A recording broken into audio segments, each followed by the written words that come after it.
Laws of attraction, जिसके बारे में कोई बात करना नहीं चाहता, या फिर मैं सिंपली बोलूं तो कोई जानता ही नहीं है इसके बारे में। लॉज ऑफ अट्रैक्शन इतनी ज्यादा हार्ड चीज नहीं है जितना कि सब लोग उसको बताते हैं, बट मेन चीज है कि कोई भी इसके रियल कॉन्सेप्ट को नहीं जानता है कि किस तरीके से किसी भी चीज को मैनिफेस्ट करना है एंड किसी भी चीज को अपनी लाइफ में अट्रैक्ट करना है। डोंट वरी, मैं इस वीडियो के थ्रू आपके काफी सारे डाउट्स को क्लियर करने की कोशिश करूंगा एंड कोशिश करूंगा कि आप लॉ ऑफ अट्रैक्शन को सीख जाएं। मैं एक और चीज बोलता हूँ, लॉ ऑफ अट्रैक्शन तो आप कर सकते हैं बहुत ही इजीली, लेकिन कभी भी आप नेचर के अपोजिट में नहीं जा सकते। अगर कोई चीज आपकी डेस्टिनी में नहीं है तो वो चीज ऐड नहीं हो सकती, चाहे आप उसके लिए कितनी भी ज्यादा कोशिश क्यों ना कर लें, because you don't know your self better than the God. भगवान आपके बारे में सब कुछ ही जानते हैं, वो जानते हैं कि आपके लिए क्या चीज अच्छी है। तो बेफालतू उन चीजों के पीछे मत भागो जो चीज आपको मिल ही नहीं सकती, उन चीजों के पीछे भागो जो चीज आपको मिल रही है।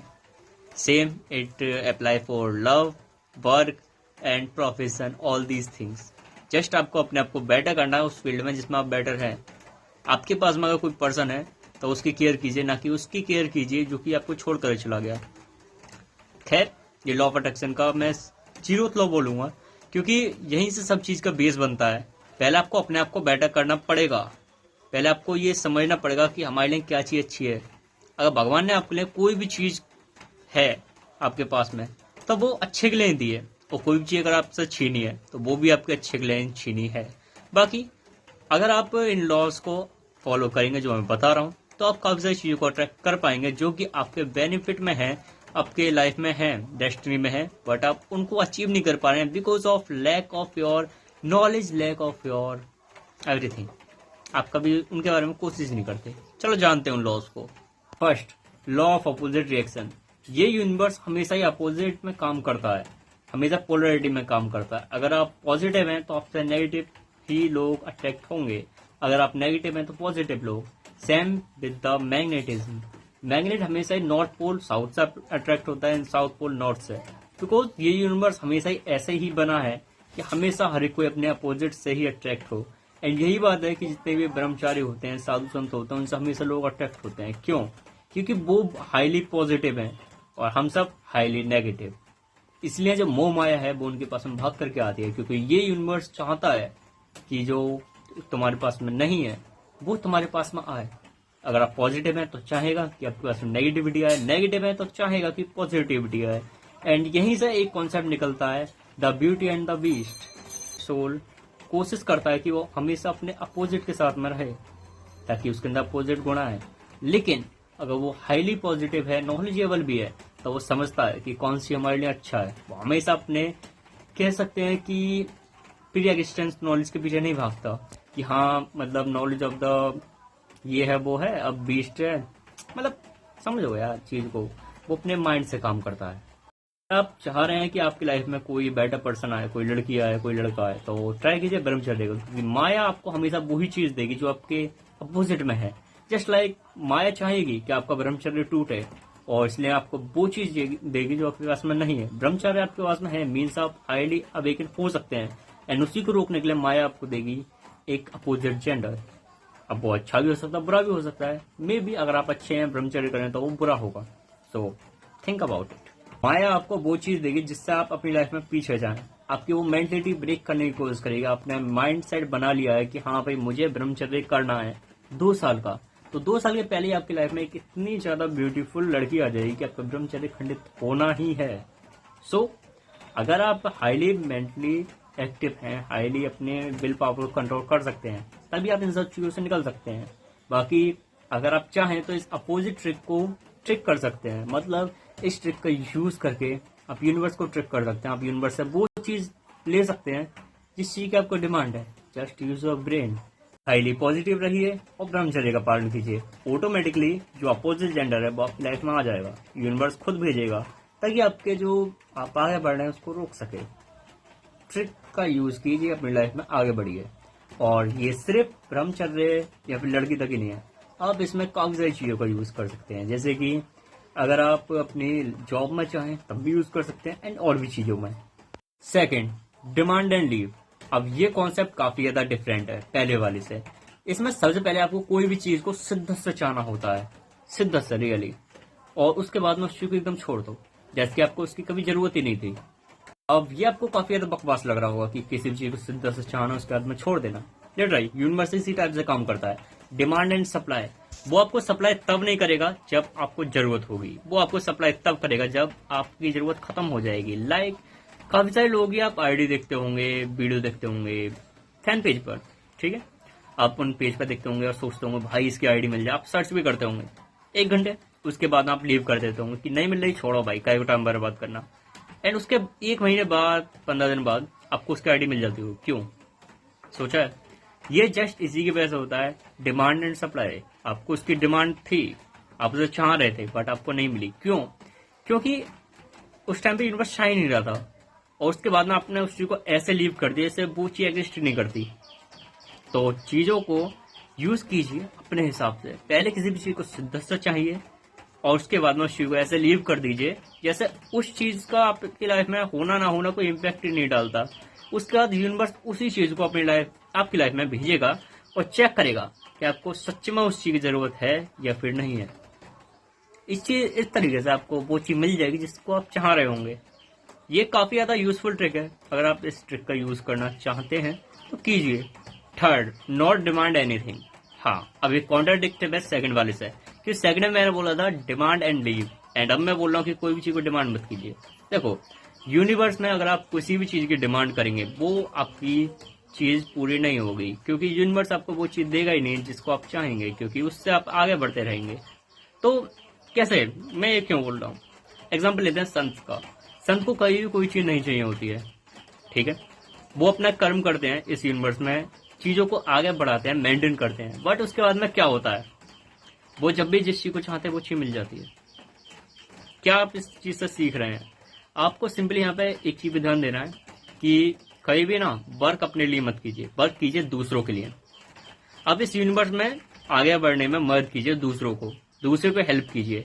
उसके बाद यूनिवर्स में एक तरीके से आपके कार्मिक लॉ बनेंगे, पॉजिटिव कार्मिक लॉ, और वही पॉजिटिव कार्मिक लॉ आपके लिए यूनिवर्स के थ्रू गिफ्ट देंगे, और वो गिफ्ट वो होंगे जो आप डिमांड करेंगे। तो किसी भी चीज की डिमांड मत कीजिए, क्योंकि आप किसी भी चीज की भीख मांगेंगे यूनिवर्स से, यूनिवर्स नहीं देगा।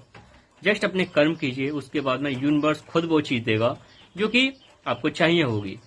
तो डिमांड करने से पहले आप अपने कर्मों को अच्छा कीजिए, क्योंकि संत हमेशा ये करते हैं, अपने कर्मों को अच्छा करते हैं, उसके बाद में यूनिवर्स से कोई डिमांड नहीं करते फालतू की कि आज उसका मैसेज आ जाए, आज मेरे को 56 भोग मिल जाए। नहीं, वो छोटी मोटी चीजों में टाइम वेस्ट नहीं करते। कहावत सुनी होगी आपने, 100 सुनार की 1 लोहार की। वो 100 सुनार की नहीं मांगते हैं, 1 लोहार की मांगते हैं। तो 100 चीज मत मांगी, 1 चीज मांगी, बट इम्पैक्टफुल मांगिए जो कि यूनिवर्स सच में उसे देने पर मजबूर हो जाए। ऐसे भी इस यूनिवर्स में ऐसा रही है कि किसी भी चीज की आपको डिमांड तो है, आप उसको चाह रहे हैं, बट ऐसा भी नहीं कि आप उसके बिना रह नहीं सकते। ऐसे रहिए, यूनिवर्स को ऐसा दिखाइए कि ये चीज मिलती है तो भी ठीक, नहीं मिलती है तो भी ठीक। कोई भी साधु संत ऐसा नहीं है कि अगर उन्हें वो चीज नहीं मिलेगी तो जी नहीं पाएंगे, एंड ये हर किसी के साथ में है। तो यूनिवर्स को ऐसा दिखाइए कि हमें ऐसे नहीं है कि ये चीज नहीं मिलेगी तो हम जी नहीं पाएंगे, हम अपना काम नहीं कर पाएंगे। काम हम करेंगे। जब आप ऐसी चीज करेंगे तभी यूनिवर्स आपको देगा, क्योंकि अगर वो इम्पैक्टफुल है, आपकी लाइफ में इंपॉर्टेंट है, तो यूनिवर्स मुश्किलें दे। आपको वो चीज ऐसे करनी है कि ये चीज होती है तो बस मेरी हेल्प होगी, इसके अलावा ऐसा नहीं है कि मेरी पूरी लाइफ इस पर डिपेंड हो जाएगी। यूनिवर्स को जस्ट ऐसा शो कीजिए कि इसका ना होना भी कोई फर्क नहीं डालता, और इसके होने से भी ज्यादा कुछ इम्पैक्ट नहीं पड़ने का है। सबसे इम्पोर्टेंट चीज कि डिमांड करने के बाद में पेशेंस रखना है, सेकंड वाले लॉ में भी एंड इस वाले लॉ में भी। Fourth, law of pre existence. अगर आप बायोलॉजी के स्टूडेंट है तो शायद आपको एक लाइन याद होगी, ओमनिस सेलुला इज सेलुला। अब ये लाइन बेसिकली बायोलॉजी से ही रिलेटेड नहीं, ये पूरे यूनिवर्स से रिलेटेड है। हर कॉन्सेप्ट में एक चीज एग्जिस्ट करती है और वो है प्री एग्जिस्टेंस। कोई भी चीज ऐसा नहीं है कि एकदम हवा में से आ गई, वो प्री एग्जिस्टेंस से ही अपग्रेड होकर ऐसी बनती है कि वो कॉम्प्लेक्स होती जाती है। एग्जाम्पल सेल, सेल मरीन में स्टेबलाइज हुआ, मरीन में डेवलप हुआ, उसके बाद में वो आज कॉम्प्लेक्स ह्यूमन बॉडी तक पहुंच गया है। बट ऐसा नहीं है कि वो सेल कहीं से भी आ गया, मतलब प्री एग्जिस्टेंस कुछ था ही नहीं, जीरो से आ गया, नहीं। उससे पहले भी सेल जैसी चीज एग्जिस्ट करती थी इस यूनिवर्स में। एंड यही इस लॉ के थ्रू मैं बताना चाह रहा हूँ कि प्री एग्जिस्टेंस से ही सब चीज होती है। एग्जाम्पल लेते हैं, अगर एक लड़का है क्लास में, वो किसी भी लड़की से नहीं बोलता, चांसेस कम है कि कोई भी लड़की उससे बोलेगी, बट एक लड़का है जो कि एक लड़की से क्लास में बोलता है, चांसेस है कि उसके साथ में दूसरी लड़की भी उससे बोलेगी, तीसरी भी बोलेगी, चौथी भी बोलेगी। चीजों को समझिए, लॉ ऑफ प्री एग्जिस्टेंस। अगर कोई बंदा कॉर्पोरेट जॉब कर रहा है एक, ठीक है, जब वो उस जॉब को छोड़ेगा तो उसके हाथ में दूसरा ऑप्शन भी होगा, तीसरा भी होगा, चौथा भी होगा, एंड मे बी जॉब के बीच में ही हो। तो यहां से बस मैं इतना बताना चाह रहा हूं कि law of pre existence exist करता है। अगर आप किसी भी चीज की एक तरीके से जुगाड़ कर लें एक चीज का, तो बाकी चीज आपके पास में खुद ही अट्रैक्ट होगी। अगर आप क्लास में एक लड़की को अपना दोस्त बना लेते हो तो बाकी लड़कियां भी आपकी दोस्त बन जाएंगी। It's too common, it's simple. Law of attraction, law of manifestation में ये सबसे सिंपल चीज है जिसको आप इजीली कर सकते हैं। एंड आपको ज्यादा एफर्ट भी नहीं करने हैं, जस्ट एक चीज को अपने पास में किसी भी तरीके से अट्रैक्ट कर लीजिए। डजेंट मैटर कि वो अच्छी है बुरी है, अगर आप उस एक चीज का जो कि आपके लिए बेनिफिशियल है, उसी कैटेगरी से रिलेटेड है जिसको आप चाहते हैं, तो बाकी चीजें आपके पास में ऑटोमेटिकली अट्रैक्ट हो जाएंगी। Just use your brain and do it. Fifth, never bargain. देखो, यूनिवर्स आपको कोई भी चीज नहीं देगा अगर आप उसको वैल्यू करना नहीं सीखेंगे। तो देखो, यूनिवर्स ऐसे काम करता है कि जब आपको किसी चीज की इज्जत करनी आनी होगी, जब आप उसकी रेस्पेक्ट करते होंगे, तभी वो चीज आपको मिलेगी। अगर आप किसी चीज की रेस्पेक्ट नहीं करते हैं, नहीं मिलेगी। It's too simple. देखो, यूनिवर्स में अगर आप चाहेंगे कि आज मुझे 10 लाख रुपए चाहिए, 10 लाख रुपए कमाने हैं, ठीक है, यूनिवर्स दे देगा। लेकिन अगर आपने दोपहर होते होते ही कह दिया चल 10 लाख नहीं सही 1 लाख ही मिल जाए, 1 लाख नहीं सही चलो 1000 ही मिल जाए, तो 1000 भी नहीं मिलेंगे।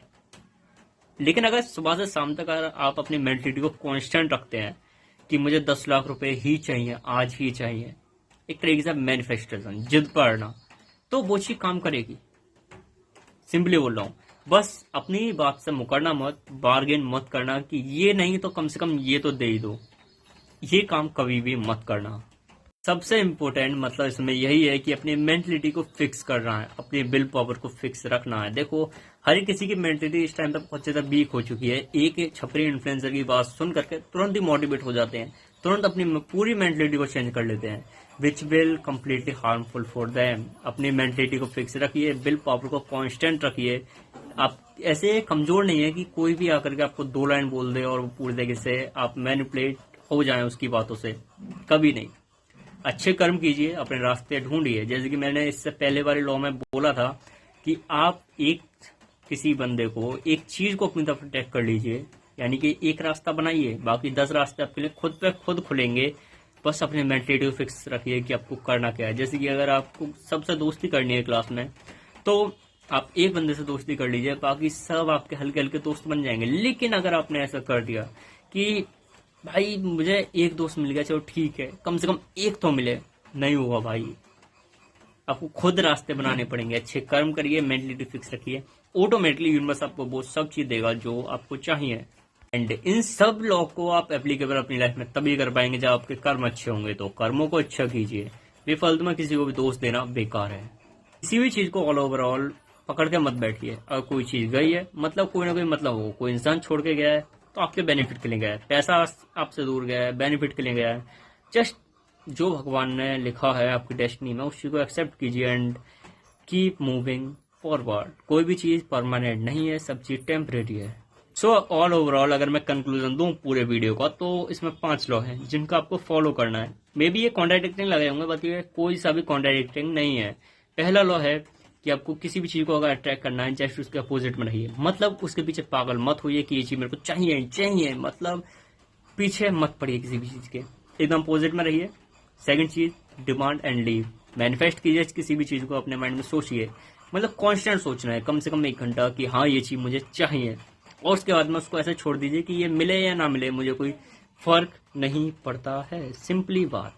थर्ड चीज, किसी भी चीज की ऐसे डिमांड मत कीजिए बार बार कि नहीं आज मैं दोस्ती करनी है, आज मैं दोस्ती करनी है, मतलब किसी भी चीज की बार बार डिमांड मत कीजिए। मैनिफेस्टेशन एक बार कीजिए, बस छोड़ दीजिए। उसके बाद में भूल जाइए कि आपने मैनिफेस्टेशन किया भी है, आपको कोई चीज चाहिए भी नहीं चाहिए। किसी भी चीज की लगातार डिमांड मत कीजिए और लगातार चीजों को चेंज मत कीजिए कि ये भी चीज चाहिए वो भी चीज चाहिए। एक चीज पर कॉन्स्टेंट रहिए कि हाँ मुझे ये चीज चाहिए, तभी यूनिवर्स आपको वो चीज देगा। एंड फोर्थ लॉ कि आपको ना कोई भी चीज सही, भाई उस चीज को प्री एग्जिस्टेंस में लाना पड़ेगा। आपको वो चीज पहले एक चीज को अट्रैक्ट करना पड़ेगा, चाहे वो अच्छी है बुरी है, उस चीज को, चाहे छोटी है बड़ी है, बस उससे रिलेटेड, उस कैटेगरी से रिलेटेड एक चीज को आप मैनिफेस्ट कर लेंगे तो बाकी सब चीजें आपके पास में ऑटोमेटिकली आ जाएंगी। Law of pre existence. And पांचवा, नेवर बार्गेन। किसी भी चीज में कम मत सोचिए कि मुझे वो नहीं मिला तो कम से कम ये तो मिल ही जाए, मुझे सोना नहीं मिला तो कम से कम चांदी तो मिल ही जाए। भाई इतना बार्गेन मत कीजिए यूनिवर्स से। यूनिवर्स से कहिए कि मुझे सोना ही मिले। कॉन्स्टेंट रहिए अपने थॉट्स पर और ऐसा दिखाइए कि आपको वो मिले या ना मिले तब भी कोई इम्पैक्ट नहीं पड़ने वाला। अगर आपको ये वीडियो स्टिल समझ में नहीं आई है तो चीजों को दोबारा रिपीट कीजिए। मेरी इस वीडियो को दोबारा रिपीट करके देखिए। मे भी ये बोरिंग लगी होगी बिकॉज ऑफ इसमें एडिटिंग नहीं है, कोई भी ज्यादा साउंड इफेक्ट, कोई भी बैकग्राउंड म्यूजिक। भाई मेरे को कोई भी मतलब नहीं है कोई इस वीडियो को देखे या नहीं देखे। अगर ये वीडियो आप तक पहुंची है, आप यहाँ तक कंटिन्यू कर रहे हैं, मीन्स आपको नॉलेज की भूख है। और नॉलेज की भूख जिसको भी होती है वो इन सब चीजों में नहीं पड़ता कि भाई एडिटिंग नहीं है, बड़ा ही बुरा क्रिएटर है, ढंग से वॉइस भी नहीं है, ये वो है। नॉलेज वाला जस्ट नॉलेज देखता है। मैं ऐसे ऐसे चैनल को देखता हूँ जिनमें बैकग्राउंड म्यूजिक नहीं है, बंदे से मतलब उसकी आवाज भी ठीक से सुनाई नहीं पड़ रही है बट स्टिल उसके अंदर नॉलेज है तो देखता हूँ। अगर आपको आगे बढ़ना है तो इन सब चीजों पर ध्यान मत दीजिए, ये सब मटेरियल चीजें हैं। बेटर चीजों को मत ढूंढिए। अगर आपको कोई भी चीज को ढूंढना है आप इन लॉस को फॉलो कर सकते हैं। इस वीडियो को दोबारा रिपीट कीजिए, मे भी आपको समझ में आ जाए। और अगर फिर भी आपको डाउट है तो भाई आप मेरे से कमेंट सेक्शन में पूछ सकते हैं। बाकी बेस्ट ऑफ लक। अगर आप किसी भी चीज को मैनिफेस्ट करना चाहते हैं तो आपकी मैनिफेस्टेशन पूरी हो, मैं बस इतना ही कहूंगा। एंड उसके बाद भी अगर आपकी मैनिफेस्टेशन पूरी नहीं हो रही है ये सब लॉस को फॉलो करने के बाद भी, तो भाई यही चीज मानिए कि अभी आपका टाइम थोड़ा खराब है। वक्त का इंतजार कीजिए, जैसे वक्त सही होगा वो सब चीज आपको मैनिफेस्ट होंगी। क्योंकि यूनिवर्स नेवर फॉरगेट एनीथिंग। अगर आपने किसी चीज की डिमांड की है तो भाई वो चीज आपको मिल जाएगी, आज नहीं तो कल। अगर नहीं मिल रही है तो मतलब यूनिवर्स वो चीज कभी आपको देना ही नहीं चाहता क्योंकि वो चीज आपके बेनिफिट में थी नहीं। एग्जाम्पल देता हूँ, आप चाह रहे हैं कि भाई मुझे पारा मिल जाए, लेकिन हो सकता है उस पारे के मिलने से आपकी मृत्यु हो जाए। और अगर मैं एग्जांपल दूं सोना, अगर आप चाहते हैं कि मुझे सोना मिल जाए, हो सकता है कि वो सोना जैसे आपको मिले वैसे ही आपके घर में सीबीआई पुलिस की रेड पड़ जाए, उसके बाद आप हमेशा के लिए जेल में रहें, इसलिए यूनिवर्स आपको देने नहीं चाह रहा। एग्जाम्पल काफी सारे हैं, मेरी ये वीडियो बहुत लंबी हो जाएगी, लेकिन आप इन एग्जाम्पल से समझ सकते हैं कि अगर आपको कोई भी चीज नहीं मिल रही है तो उसके पीछे जरूर यूनिवर्स का कोई ना कोई मतलब है, कोई ना कोई मोटिव है। जस्ट यूनिवर्स ने जो भी दिया है आपको उस पर प्राउड कीजिए, जो है उसमें संतुष्ट रहिए, जो नहीं है उसके पीछे ज्यादा शोक मत मनाइए कि ये चीज नहीं है। जो है वही बहुत खूब है। जो नहीं है उसका गम नहीं, जो है वो किसी से कम नहीं, जो मिलेगा वो तो एक ख्वाब है, खैर जो मिला वही तो लाजवाब है।